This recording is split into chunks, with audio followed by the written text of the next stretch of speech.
YouTube, welcome to my channel, Anna Bella, and today I'm going to be reviewing Radioactive, which is an Amazon Prime film. It came out in 2020, rated 12, and it's 1 hour 49 minutes, and it stars Rosamund Pike and Sam Riley.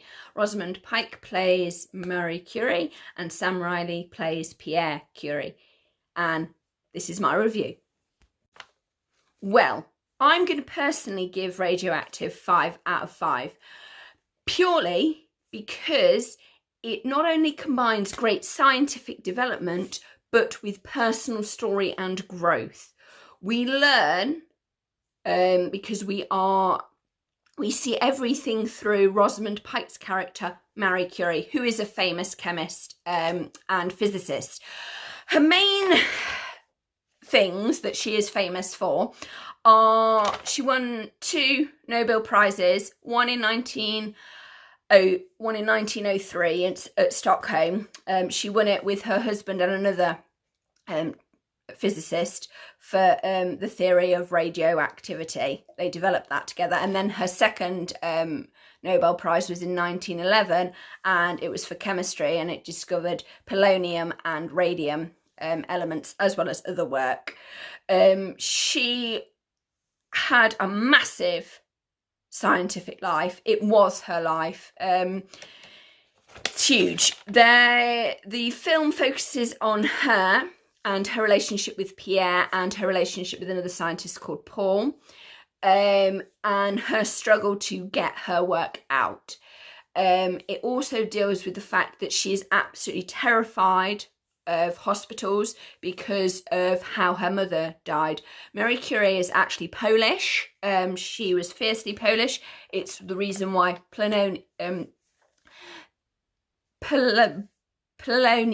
is known as polonium. It's named after Poland. Marie Curie and Pierre were highly disliked by the scientific establishment of the day. They wanted to change scientific attitudes to everything. She was really forward thinking. She was very, very modern. She was also self-absorbed, afraid of hospitals, highly stubborn, and had a one-track mind. She was awkward socially, and she was one of only 23 women in the scientific department in Paris. She wrote a paper that was highly regarded on the magnetic properties of steel, which her husband Pierre read. He wrote a paper that was also highly regarded on crystallization. Pierre believed in collaboration and wanted to develop his work with others.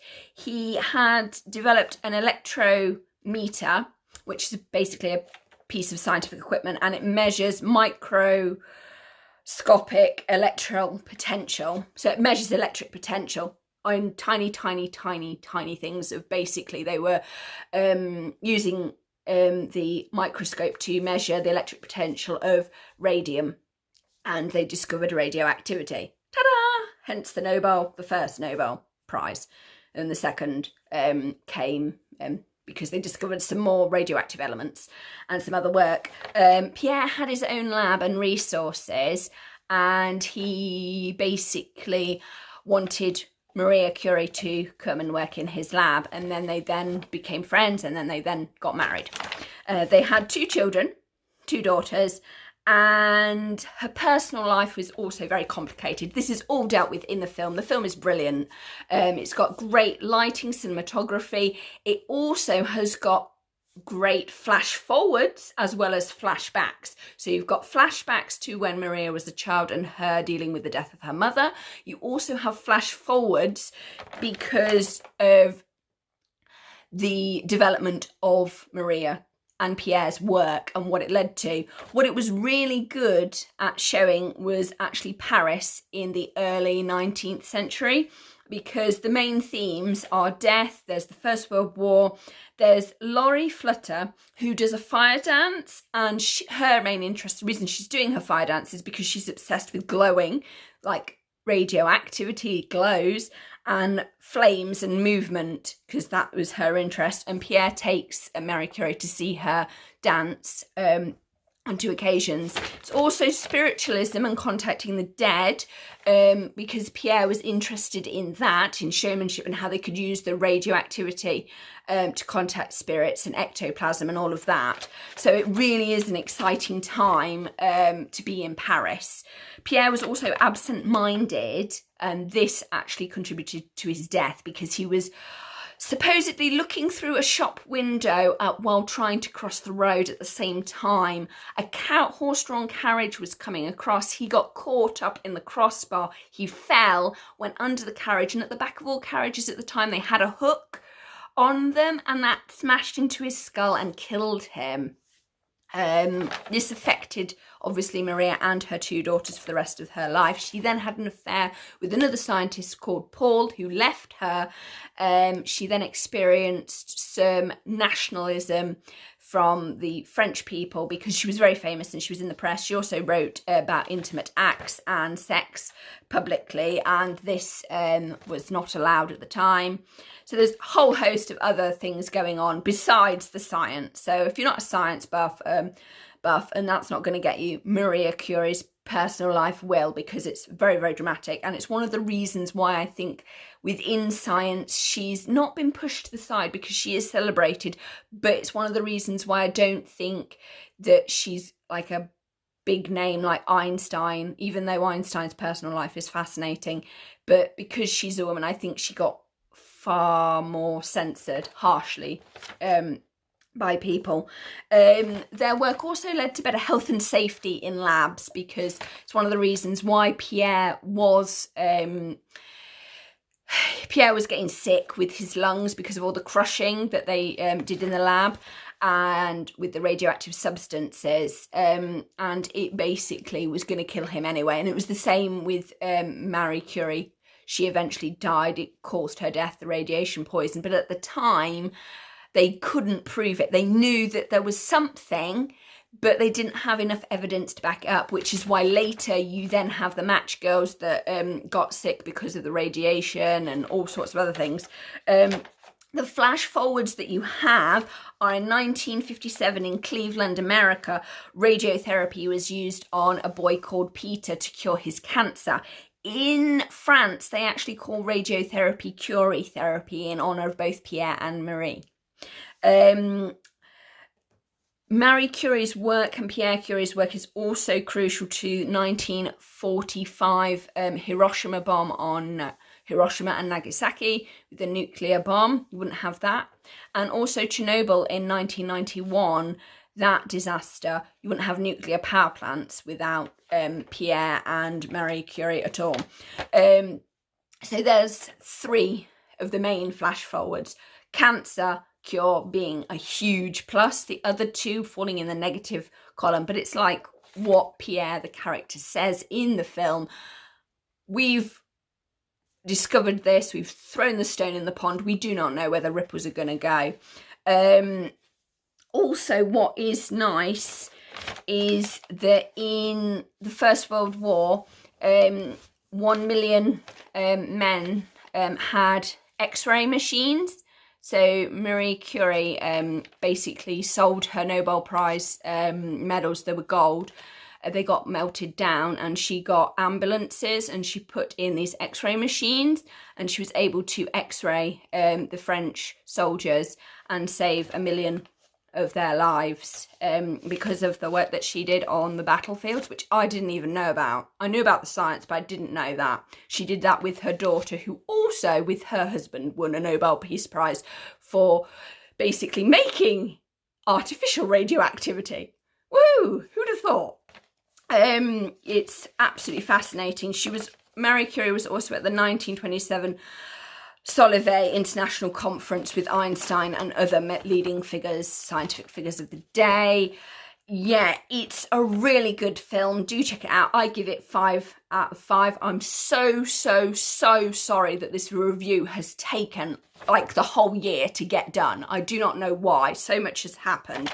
But this film, I was really excited about it when I knew it was going to come out, but I was waiting for it to come out to the cinema. But unfortunately, I got put in lockdown way back in March. Yeah, March 2020. I knew that Amazon were going to put it out to the cinema because they had done in London. I was waiting for it to come up to the East Midlands here. Never did. I ended up in lockdown. My local Cineworld did open briefly in June, July. Never got to it because they weren't showing any of the current films, and then it got closed again, and the Little Odeon never has opened up since March. I recommend checking out Radioactive on Amazon Prime. It is awesome. I enjoyed it, found it highly educational, links to all these other events and disasters that happened in the 21st century and the 20th century. I did not fully appreciate the magnitude of the discovery of radioactivity. I now do.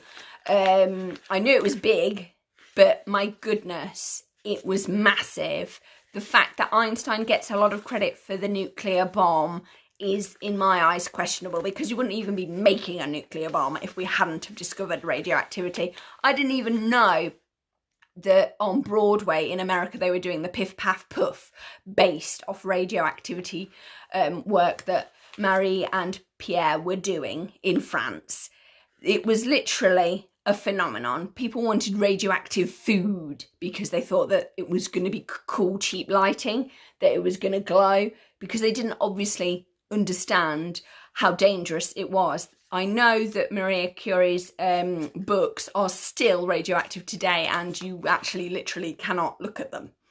Well, you can, but you have to wear a hazmat suit if you want to turn the pages, which they don't recommend that you do because they're so radioactive. It's a really, really good film. I enjoyed it. I learnt loads of stuff that I thought that I was aware of. Clearly I was not, which is always a good thing to learn more things. I'm sorry that this review has taken so long to actually get to you guys. I will be doing more reviews, but it does seem that going forward, I so hope that I still haven't seen Wonder Woman, the new one, Wonder Woman 2 from 1984, Wonder Woman at all, because I don't have WB Max or HBO Max or whatever they call it, because it doesn't operate outside of America.